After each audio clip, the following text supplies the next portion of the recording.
Okay, good morning. So let us start our today's class. We are discussing about the deadlock handling techniques. We have seen in the last class deadlock prevention technique and deadlock avoidance. So anyone tell me what are the techniques of the deadlock preventions? Yes, anyone? Tell me about the deadlock prevention, what we do perform to prevent deadlock.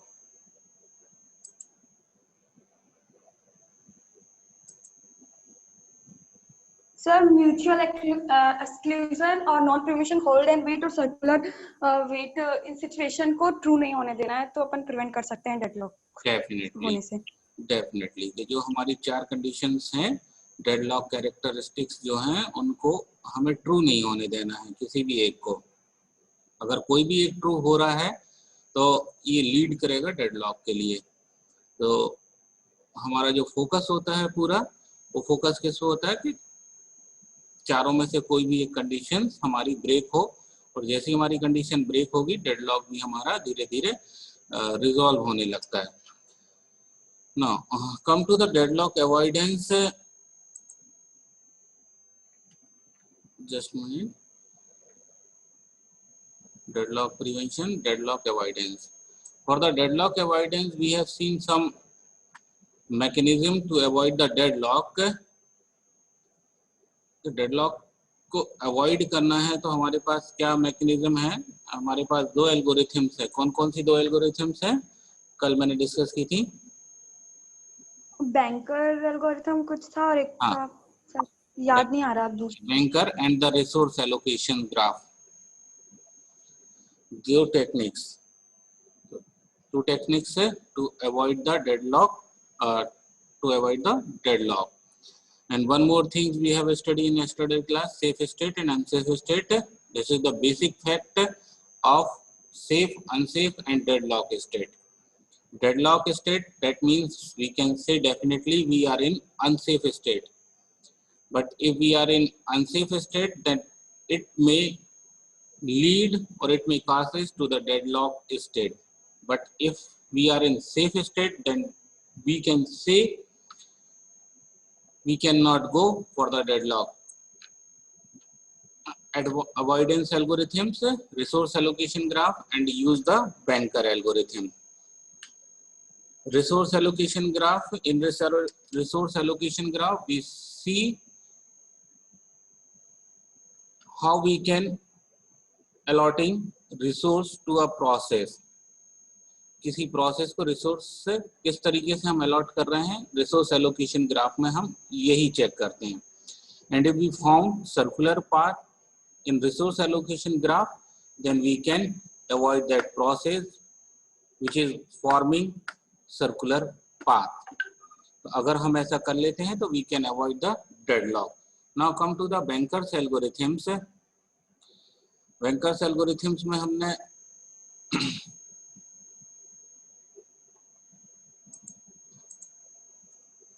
now in Banker's algorithm multiple instance, Banker algorithm में multiple instance, that means one resource has multiple instance. Each process must a period claim maximum use. हर एक process को अपना maximum जो resource चाहिए उसको claim करना पड़ेगा। Banker algorithm में पहली चीज है कि multiple instance we should have multiple resources और each resource at least दो या दो से ज्यादा इंस्टेंस को स्टोर करके रखे। हर एक प्रोसेस मैक्सिमम जो रिसोर्स उसको चाहिए उसका पहले से बताए। When a process request a resource, it may have to wait. जब कभी हमारी प्रोसेस किसी रिसोर्स के लिए रिक्वेस्ट करती है तो उसको वेट करना पड़ सकता है। When a process get all its resources, it must return them in a finite amount of time. तो ये कुछ स्टेप्स हैं। इसके लिए एक न्यूमेरिकल से बैंकर एल्गोरिथम्स के लिए these are the steps to solve the Banker's algorithms, and these are the 4 conditions: available, max, allocation, and need. We have to calculate all these four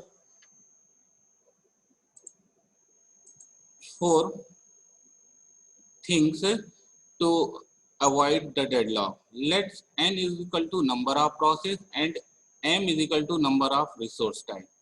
तो ये कुछ बेसिक स्टेप्स हैं bankers algorithms की. एक बार बस देख लीजिए. देखने में ये टफ लग रही है, लेकिन हम अब सॉल्व करेंगे ना तो we will find it is a very easy algorithms. n is equal to number of process, how many process we have, and m is equal to number of resource type, how many resource type we have in a system. M and n represent process and resource respectively. Now available, that means vector of length m. If available j is equal to k, there k are instance of resource type rj available. First things, we calculate the available resource we have in a system. If resource is available, j is equal to k, that means there are k instance of resource. k क्या है? एक resource का instance type है. मतलब एक resource हमारे पास rj, और अगर वो equal k के हो रहा है, मतलब उस r resource का एक instance available है. Second is the maximum. Maximum का मतलब है हमारे पास a process pi में request as the at most k instance of resource type rj. That means कि एक प्रोसेस कितने मैक्सिमम रिसोर्स उसको चाहिए टास्क को कंप्लीट करने में, ये मैक्सिमम हमें बताएगा. Allocation, right now how many resources allocated to a process at present. कि एलोकेशन ये बताएगा कि एक प्रोसेस को मैक्सिमम जो आपने रिसोर्स एलोकेट किए वो कितने किए हैं. तो एक प्रोसेस को हमने कुछ रिसोर्स एलोकेट किए, उस प्रोसेस को कितने रिक्वायर्ड थे ये मैक्सिमम ने बताया. अब उस प्रोसेस को कितने और चाहिए रिसोर्सेज ये बताएगा नीड. कि नीड क्या है हमारी, एक प्रोसेस को कितने रिसोर्स एलोकेट हैं, कितने मैक्सिमम उसको चाहिए, और उसकी कितनी रिक्वायरमेंट है, और ये रिक्वायरमेंट फुलफिल होगी इस अवेलेबल रिसोर्स से. कि एक प्रोसेस को नीड है हमें 10 रिसोर्सेज की और अवेलेबल है हमारे पास 8. तो ये एक सिचुएशन है, या नीड है हमारे पास 10 की और अवेलेबल है 12. तो इस तरीके से हम आइडेंटिफाई करेंगे कि how many resources required to a process by using the need and available. These two things, allocate and maximum. Allocate is the how many resource we allotted to a process. Maximum means how many maximum resource required by a process. Available means total number of resource available, and need is a particular process required some resources to complete a task. Now look at this. Yes. Anyone? No, sir. Okay. Look at this an example. Example of Banker's algorithm. For example, we have a 5 process P0 through P4. We have 3 resource type, A with 10 instance, B with 5 instance, and C with 7 instance. Snapshot at time T0. मतलब कि अब हमारे पास resources हैं, process हैं, और यहाँ पर देखिए मैंने एक फिगर बनाया है. ठीक है, ये फिगर अब आपको बताएगा कि प्रोसेस हमारे पास जो एलोकेशन है, देखिए प्रोसेस P0 को A, B एंड C कितने अलॉटेड हैं. एक रिसोर्सेज अलॉटेड है, B रिसोर्स एलोकेट किया हुआ है, C रिसोर्स नहीं है. P1 में A allotted, B not allotted, C is not allotted. In P2 process, 3 instance of resource A is allotted, B type resource is not allotted, and 2 instance of resource C type is allotted for P2. Similarly, in case of P3 and P4, we have allotted resources of A, B and C. तो ये allocate हमने किया है. Now, maximum resource required by each process to complete a task. Look at this maximum column. कि अगर process P1 को complete होना है P0 को, तो it is required 7 instance of resource A type, B के कितने चाहिए 5 चाहिए एंड C के 3 चाहिए. Similarly in case of P1 it is required resource instance of A is 3, resource instance of B is 2 and resource instance of C is 2. Similarly, P2 required 9 instance of A, 0 for B, and C is 2 instance of C type. Similarly, P3 and P4 is also required 2, 2, 2 and 4, 3, 3, 3 resources to complete task. तो allocate आपने कितने की एक process को, ये आपको visible है. Maximum कितने रिक्वायर्ड है कंप्लीट करने के लिए इन प्रोसेस को, it is also visible. And now look at this, how many available, कि आपके पास अवेलेबल कितने हैं 3, 3, 2. तो ये हमारे पास अवेलेबल हैं. अब इन अवेलेबल रिसोर्सेस से हमें क्या करना है, इन प्रोसेस को कंप्लीट कराना है इन प्रोसेस को, और इस तरीके से कराना है कि डेडलॉक नहीं आना चाहिए. तो what is the first steps to solve this numerical or banker algorithm. We required maximum need. कि नीड कितनी है हमें, तो एक कॉलम और हमें ऐड करना पड़ेगा नीड का. फॉर एग्जांपल कि यहां पर मैं आपको दिखाऊं कि now calculate the need. One more column we required कि आपको एक नीड है जिसको आपको कैलकुलेट करना है.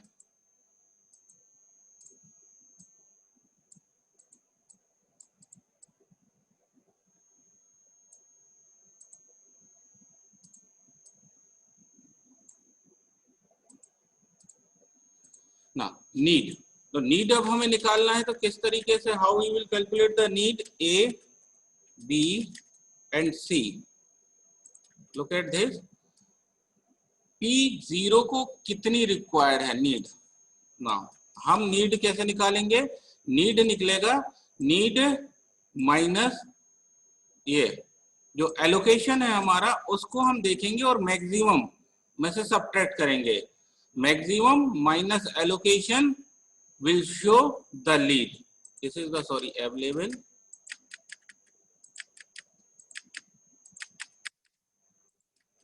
So what will be the need for a process P0? Maximum 7 minus 0. So we need 7. Similarly for B 5 required है maximum. Allocate जो है वो 1 है, तो we need 4 more. And similarly in case of C, so we required 3. It is understandable what I am doing? Yes, sir. Okay. Now look at this. For process P1, how many resource we required for process P1? तो ना allocate जो maximum है हमारे उसको allocate से subtract करिए. तो 3 minus 2, तो we required only 1. Similarly, in case of B, we required 2. Similarly, in case of C, we required 2. Now look at this. For P2, same. We required 6. We required 0. And we required 0. Similarly, for process P3, we required 0.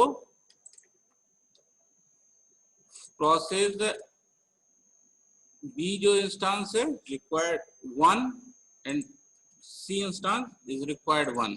Now look at this, यहाँ पर 4, 3, 1. तो now we calculate the need of each process required, कि कितने उसको resource type चाहिए हैं, ये हमने नीड निकाली। नीड कैलकुलेशन का सिंपल है, मैक्सिमम को एलोकेशन से सबट्रैक्ट करवा दो तो आपको नीड निकल आएगी। नाउ अब हमने आपसे एक बात करी थी यहाँ पर कि sequence of safe state, safe state का एक सीक्वेंस बनाना है। इट इज नॉट नेसेसरी कि कौन सी प्रोसेस पहले आ रही है कौन सी प्रोसेस बाद में आ रही है, but we have to focus to avoid the deadlock. We don't focus on the execution of a process in a sequence way. हम सीक्वेंस वे में प्रोसेस को एग्जीक्यूट नहीं करते हैं। यहाँ पर सिर्फ ये एग्जीक्यूशन में ध्यान रखा जाता है कि हमारे पास नीड क्या है, अवेलेबल क्या है, और वो प्रोसेस कंप्लीट होने के लिए हम क्या बेस्ट एफर्ट डाल सकते हैं। तो कोई भी इसमें से मेरे को सीक्वेंस ऑफ स्टेट बता सकता है कि कौन सी प्रोसेस पहले एग्जीक्यूट सॉरी कौन सी प्रोसेस पहले एग्जीक्यूट होनी चाहिए?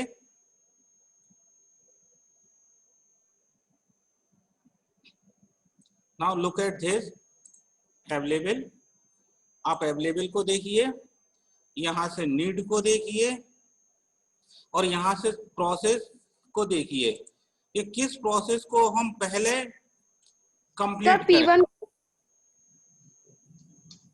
यस, P1 को P1 cannot completed because it is required 7 and we have available only 3. Sir P2 मतलब 1 2 2 जो है ना। Now look at this कि अगर मैं P3 को पहले कंप्लीट करूं, ठीक है, लुक एट दिस P3 को, तो नीड देखिए आप, P3 की नीड क्या है हमारे पास? नीड है 011, ठीक है, और अवेलेबल मेरे पास सफिशिएंट है।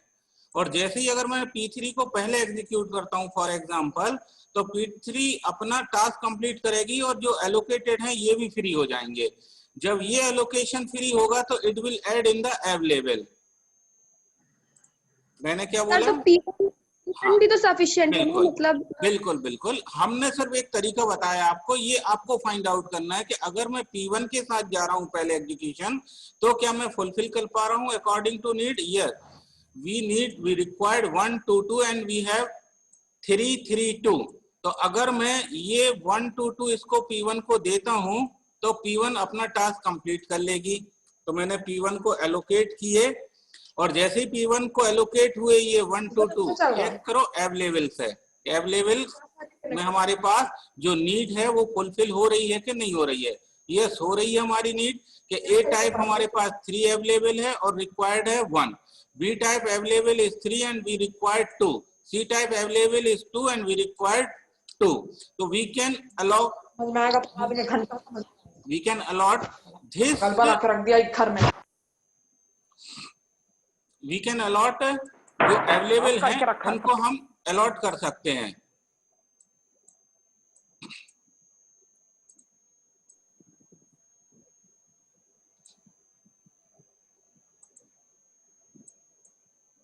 वी कैन अलॉट, हाँ, यस यस, चलिए ठीक, ओके। मैंने P1 अलॉट किया, जैसे P1 को मैंने ये सारे दिए अकॉर्डिंग टू नीड, तो P1 ने अपना टास्क कंप्लीट किया और जैसे ही टास्क कंप्लीट किया P1 का, तो P1 ने टास्क कंप्लीट किया, ये जो रिसोर्स एलोकेट थे वो कंप्लीट हो गए, फिनिश हो गए। जैसे ही ये फिनिश हुए तो ये जो एलोकेटेड थे ये फ्री हुए तो it will add in the available. After completing P1, available हमारे पास कितना हो जाएगा? अवेलेबल हो जाएगा हमारे पास 5 3 and 2। यस, क्लियर है ये कि ये कैसे आया P1, ये अवेलेबल, ठीक है। अब मेरे पास ये अवेलेबल है, मेरे पास अवेलेबल ये है 5 3 2। नाउ लुक एट के किसको कितने चाहिए, किसको कितने चाहिए? तो ए टाइप अवेलेबल मेरे पास 5 है, जबकि P0 को 7 चाहिए, P2 को 6 चाहिए, P3 और P4 है। तो अब मैं P3 को देखूं कि P3 को ए टाइप 0 रिक्वायर्ड है, बी टाइप 3 अवेलेबल है, 1 रिक्वायर्ड है, एंड सी टाइप 2 अवेलेबल है, 1 रिक्वायर्ड है। तो now come to the P3 कि मैंने P3 एग्जीक्यूट किया। After executing P3 will complete his task. जैसे ही P3 कंप्लीट करेगा ये वाले एलोकेट जो हैं वो फ्री हो जाएंगे, और जैसे ये फ्री हो जाएंगे तो हमारे पास नेक्स्ट क्या हो जाएगा, 6, 4 and 3 आफ्टर एग्जीक्यूटिंग P3 ने एग्जीक्यूट किया, अवेलेबल अब हमारे पास कितने बचे, इतने हुए। Now come to the P4 कि P4 रिक्वायर्ड है 4, 3, 1 and available we have 6, 4, 3। So that means we can allot all the resources required by P4 to a process P4 कि मैंने P4 को अलॉट किया, और जैसे ही P4 को अलॉट किया तो P4 ने अपना टास्क कंप्लीट किया, और इसके बाद P4 भी कंप्लीट हुआ।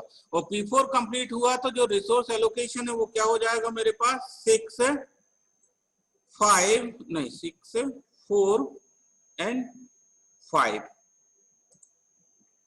ये मेरे पास अवेलेबल हैं। अब मेरे पास कितना हो गई, 2 प्रोसेस एग्जीक्यूट, 3 प्रोसेस एग्जीक्यूट हो चुकी हैं, P1, P3 एंड P4, और अवेलेबल रिसोर्सेज ये हैं। अब जो 2 प्रोसेस बची वो P0 एंड P2 मेरे पास बची हैं, ठीक है। तो लुक एट दिस कि किस प्रोसेस की रिक्वेस्ट फुलफिल हो पाएगी, यहाँ P2 की फुलफिल हो पाएगी, क्योंकि P2 को जो रिक्वायर्ड है वो 600 है, मतलब एक एक इंस्टांस कितने चाहिए, 6, B0 and C0 required, and available we have A6, B4 and C5, ठीक है। ये यहाँ पर P2 हमारा एग्जीक्यूट होगा, और जब P2 हमारा एग्जीक्यूट होगा तो look at this, P2 execute हुआ हमारा, हमने ये रिसोर्स जो नीड थी उसको वो हमने एलोकेट किए, और जैसे ही एलोकेट हुए P2 एग्जीक्यूट हुई तो यहाँ पर अवेलेबल में हमारे पास कितना आएगा, अवेलेबल में हमारे पास 9 आया। सर यस सर विपिन को अंदर ले लीजिए, वो डिस्कनेक्ट हो गया। यस अवनीश सर विपिन को अंदर ले हाँ, लीजिए, वो ये डिस्कनेक्ट हो गया है ना। 9 आ गया हमारा। 9 के बाद हम देख रहे हैं किसको, कि हमने किसको करा कंप्लीट, P2 को कंप्लीट किया। तो जैसे ही कंप्लीट हुआ तो ये 3 भी फ्री हो गया, 0 था यहाँ पर तो ये तो 4 ही रहा, और इसके बाद ये 2 भी फ्री हुआ तो ये कितना हो गया, 7 हो गया, ठीक है। अब आप देखें कि कौन सी प्रोसेस बची है, P0, नीड कितनी है 7, 4, 3 एंड अवेलेबल कितने हमारे पास 9, 4, 7, ठीक है ना। और जैसे ही अब हमने ये रिसोर्स अवेलेबल किसको दिए, P0 को, तो P0 ने क्या किया, अपना टास्क कंप्लीट किया, और जैसे ही टास्क कंप्लीट हुआ हमारा तो हमारे पास अवेलेबल कितने बचेंगे, अवेलेबल हमारे पास देखिए कि कितने रिक्वायर्ड थे, ए को 7 रिक्वायर्ड थे,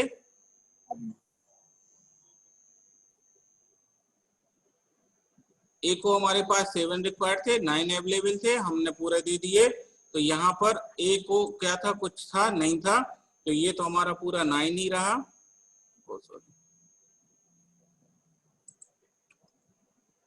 ये तो हमारे पास 9 रहा, बी कितना हो गया हमारे पास 5, और सी हमारे पास कितना रहा, 7 रहा, ठीक है। और देखिए आप यहाँ पर आपका जो ये बना है P1, P3, P4, P2 and P0, this is the sequence, safe sequence जो हमने बनाया है कि किस तरीके से प्रोसेस एग्जीक्यूट हो तो प्रोसेस हमारी सेफ सीक्वेंस में रहे। तो एवरी टाइम आपको जो कैलकुलेट करने आएगा आपको इस तरीके का डेटा दिया जाएगा, और नाउ कैलकुलेट करने बोला जाएगा safe sequence. Now calculate the safe sequence of this, कि आपको एलोकेशन दिया जाएगा, मैक्सिमम दिया जाएगा और अवेलेबल दिया जाएगा। नीड आपको कैलकुलेट करनी रहेगी, नीड नहीं दिया जाएगा आपको। तो नीड आपको कैलकुलेट करना है, और after calculating the need we will calculate the safe sequence of a process to avoid the deadlock. Clear है ये एग्जांपल किसी सबको, everybody? Yes sir. Okay, thank you. Yes, sir.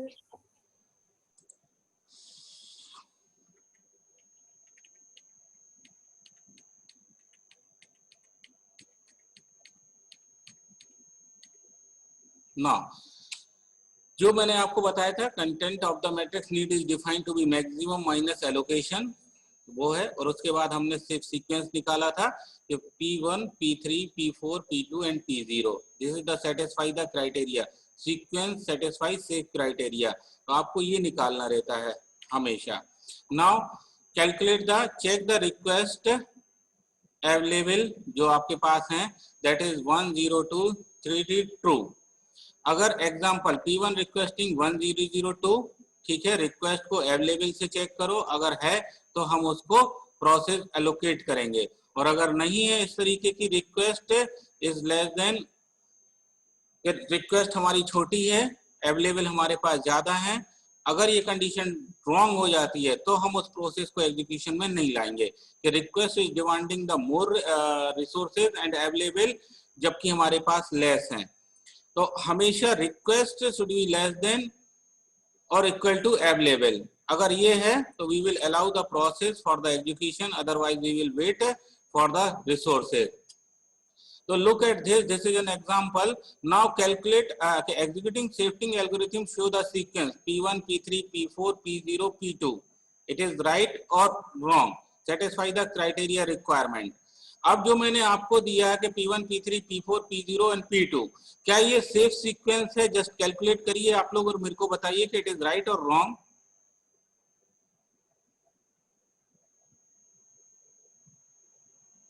Yes, please. These are the values, and now calculate the safe sequence for this process. Please calculate.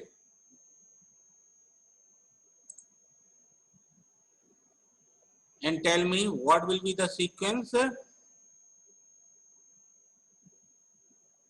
This sequence is right or wrong? Please check. All are doing?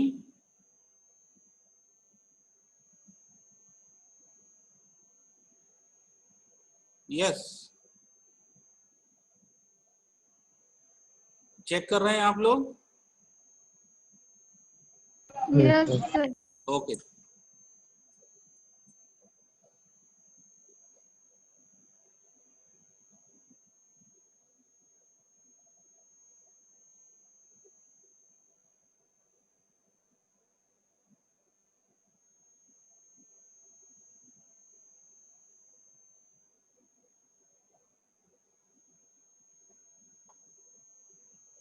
I want answer of these three questions. Can request for 330 by P4 be granted? Right now, at same time, in this condition, क्या P4 granted हो जाएगी?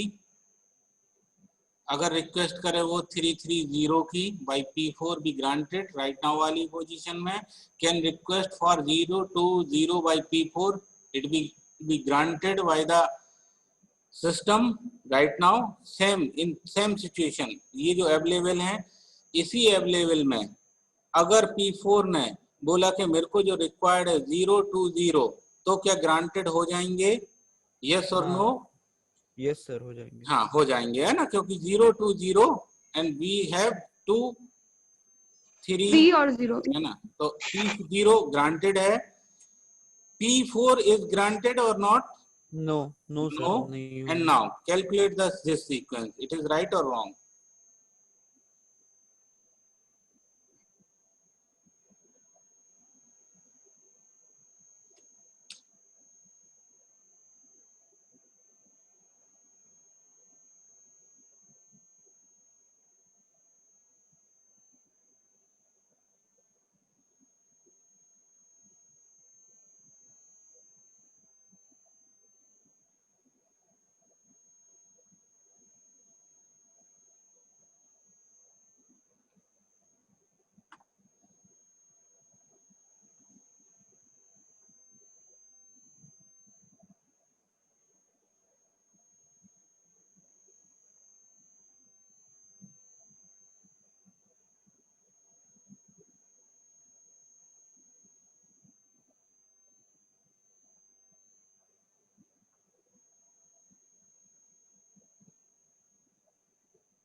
Check करिए फटाफट, इतना time नहीं लगना चाहिए।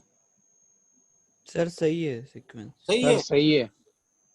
सही है। दो लोगों ने बोला सही है, कोई और बोलेगा? देखिए फर्स्ट P1 एग्जीक्यूट हुआ, P1 एग्जीक्यूट हुआ सीक्वेंस के अकॉर्डिंगली, तो ये फ्री कितना हुआ 302, 302 फ्री हुआ, तो यहाँ पर हो जाएगा आपका 532, 532 is available, 532। Now after executing P3 the available कितना हो जाएगा, 532 था मेरे पास, तो 7 4 and 1, 7 4 and 1। After executing P4, what will be the value, 7 4 and 2, ठीक है ना, 7 4 and 2, ना सॉरी 2 और 1, 3 हो जाएगा, 7 4 1 4 and 3 है ना, 7 4 3 P0 को रिक्वायर्ड है, अवेलेबल में अवेलेबल है, नीड जितनी है उसके अकॉर्डिंगली अवेलेबल है, बिल्कुल अवेलेबल है। और after executing P0 we can compile P2, P2 को कंपाइल करेंगे, P2 की रिक्वायर्ड है 600, तो this is the safe sequence, is the right safe sequence. सही सर है ये एक चीज सेफ और सीक्वेंस? पूछना था। ये सर वो तो सही है, P2 को अपन पहले एग्जीक्यूट कर सकते थे ना नहीं P0 कर से। सकते थे, वो देखिए ये क्वेश्चन है, ठीक है ना, क्वेश्चन है, क्वेश्चन ने पूछा है कि ये आप सॉल्व करके दिखाइए, ठीक है ना। अभी उन्होंने ये नहीं बोला कि नाउ सॉल्व दिस, आप इसको सॉल्व करने का बोलेंगे तो फिर आपकी चॉइस रहेगी कि आप P0 को पहले एग्जीक्यूट करवा रहे हो, P1 को एग्जीक्यूट करवा रहे हो, P2 P3 P4, this is your choice. If they are asking to solve this question, if they are asking the safe sequence and safe sequence is given, तो फिर हमें उसको सेटिस्फाई करना पड़ेगा कि सेफ सीक्वेंस है या नहीं है, तो उनका ओके क्वेश्चन गॉट इट। है ना। ओके, तो आई थिंक सभी के लिए क्लियर है ये, कोई ऐसा जिसको नहीं क्लियर हो तो मैं एक बार और फिर समझाऊं, नहीं आगे बढ़ूं? आ गया है सर, ओके थैंक आगे यू। बढ़िए। Okay okay, deadlock detection. Now come to the deadlock detection. Allow system to enter deadlock state, deadlock detection algorithm and the recovery scheme. If we are not able to prevent deadlock or to avoid the deadlock, दोनों से कि हम prevent भी नहीं कर पाए और हम अवॉइड भी नहीं कर पाए डेडलॉक, जब ये दोनों सिचुएशंस हमारी फेल हो गई तो इसका मतलब है कि डेडलॉक आकर हो गया है। अब डेडलॉक आ गया है तो how we can detect deadlock and how we will recover from the deadlock. तो we have detection algorithms and we have recovery scheme. कैसे आप रिकवर करेंगे डेडलॉक से, और डेडलॉक से रिकवर करने के पहले we will identify the deadlock in a system by using the detection algorithm. Single instance of each resource type. Maintain wait for graph. Maintain wait for graph. कि wait for graph अगर आप maintain कर रहे हैं, ठीक है ना, तो हमारे लिए easy होगा डिटेक्ट करना डेडलॉक को, क्योंकि जनरली अगर हमने ये ग्राफ एलोकेट कर लिया कि किस प्रोसेस को कौन सा रिसोर्स अलॉटेड है और किस रिसोर्स की उसने रिक्वेस्ट जनरेट करी है, if we are able to find और to draw this wait for graph, that it will be easy for us to detect deadlock. So waiting, if Pi is waiting for Pj, simple सा है कि अब आप देखिए ये जो indicate कर रहे हैं कि वेट फॉर ग्राफ आप कैसे बनाएंगे, तो ये बिटवीन द प्रोसेस के एक प्रोसेस वेट कर रही है Pj के लिए, मतलब कि Pj होल्ड कर रहे हैं एक रिसोर्सेस को which is required by the Pi process. Pi process is requiring a resource which is hold by the Pj। तो ये एक वेट फॉर ग्राफ में हम इस तरीके से डील करते हैं कि किस प्रोसेस किस अदर प्रोसेस के लिए वेट कर रही है, और अगर इस तरीके का हम कुछ ड्रॉ करते हैं तो हम डेडलॉक को आसानी से डिटेक्ट कर लेंगे। Now periodically invoke an algorithm that search for a cycle in the graph. If there is a cycle, there exists a deadlock. An algorithm to detect a cycle in a graph require an order of n square 2 operation where n is the number of vertex in the graph. Simple सा है, आप second वाली steps को देखिए, ये कि periodically algorithm check करेगी आपका, कंटिन्यूअसली ये एल्गोरिथम मूव करती रहेगी पूरे सिस्टम में और चेक करती रहेगी कहीं कोई साइकिल तो नहीं बन रहा है. अगर साइकिल बन रहा है तो we can say deadlock exist. Look at this. The resource allocation graph is the best way to detect algorithm. आप इस तरीके से ग्राफ बनाइए, रिसोर्स एलोकेशन है ना, और करस्पॉन्डिंग भी wait for graph. This is a wait for graph. के प्रोसेस देखिए, P3 किसको रिक्वायर्ड कर रही है, P3 किसका वेट कर रही है, P4 का वेट कर रही है. P2 is also waiting for the P4. P1 is waiting for the P2. P2 is waiting for the P6. P2 is waiting for the P3. Look at this wait for graph. This is the resource allocation graph and this is the wait for graph. We just convert resource allocation graph into wait for graph. Just remove these resources and direct attach this edge with this. So we will find the wait for graph. It is clear कि कैसे wait for graph आप बनाएंगे? No sir. नहीं, क्यों? देखिए P2 को क्या required है, देखिए इन दो पे कंसीडर करिए. Look at this P2 and P3. P2 and P3 demanding resource R6 है ना, and R6 is currently hold by P4. ठीक है, तो अब P2 और P3 को अपना टास्क कंप्लीट करने के लिए किस पर वेट करना पड़ रहा है, P4 पर. यस यस सर, है ना. तो अब हमने सिंपल सा यहाँ देखिए P2 और P3 किस पर वेट कर रही हैं, ये देखिए P4 पर. यहाँ पर ये आपको साइन दिख रहा होगा ये कि P3 is waiting for P4 and P2 is also waiting for P4. Wait for graph बना रहा हूं कि P2 को कंप्लीट करने के लिए क्या है, P4 का कंप्लीट होना जरूरी है. P3 को कंप्लीट करने के लिए P4 का होना कंप्लीट जरूरी है. तो P2 and P3 both are waiting for completion of P4. Similarly, अब look at this कि P2 पर कौन कौन डिपेंडेंट है. P2 को ये देखिए, P2 को डिमांड करी P1 ने, रिसोर्स R1 की डिमांड करी है. P2 की R1 की डिमांड, अटेंडेंस ले लीजिएगा है ना अविनेश. Yes sir, yes.